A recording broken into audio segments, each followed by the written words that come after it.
Hello, this is Rachel Cipriano coming to you again for Magnificent Resilience. I wanted to continue our conversation about narcissism.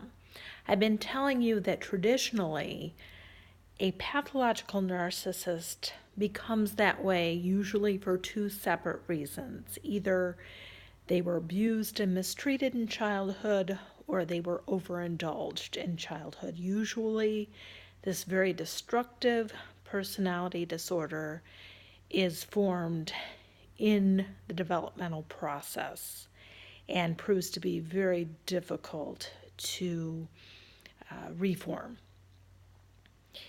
But in actuality, it's important when we're discussing narcissism to understand that family systems themselves can be narcissistic, and what that means is usually if a very strong patriarch or matriarch is a narcissist, while that doesn't mean everybody's going to be narcissistic, it means that there's going to be a proclivity to demonstrate those traits more so than there otherwise would be in the individuals within that family system. And more importantly, what I'm going to talk about today is how our whole society, definitely in America, has become increasingly narcissistic.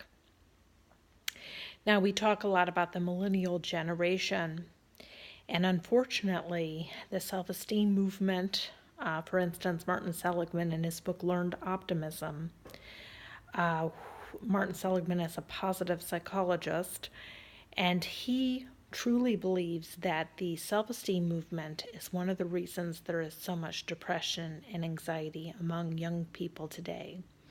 He says that it's absolutely destructive to hand trophies to people for participation and for 6th and 7th place and that sort of thing under the good intentions of not hurting their self-esteem, not hurting their confidence. In actuality, paradoxically enough, undermines people, because the reality is we're wired as human beings to understand that we feel good when we rightly achieve something.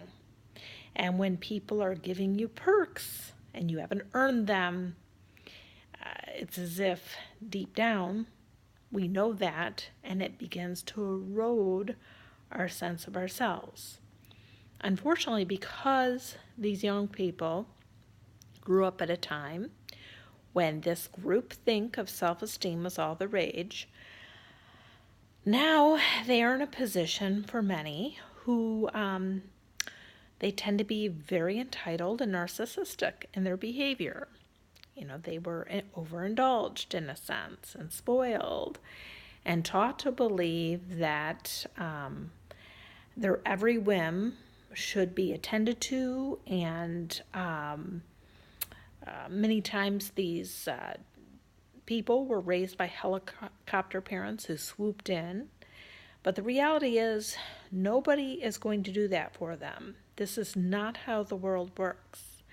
And as a result, this is creating a great deal of mental disturbance, because when you have one expectation as you grow that's always been honored, and now you're an adult and nobody's going to spoon feed you the way your family has, that creates a great deal of turmoil.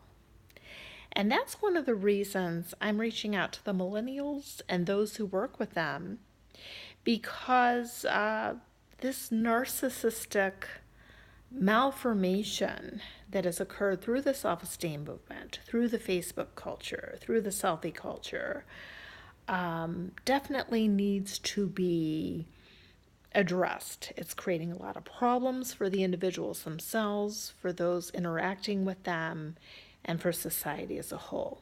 So I just want to point that out. Sorry if that seems a little convoluted. I just want to explain that while traditionally narcissism does come from those two aspects of childhood, either being overindulged or mistreated, there are narcissistic family systems, and our culture itself has become pathologically narcissistic. So I'll talk about this more in the next video. Have a great night. Rachel Cipriano with Magnificent Resilience. If this has been helpful, please like, share, subscribe, and comment. Thank you.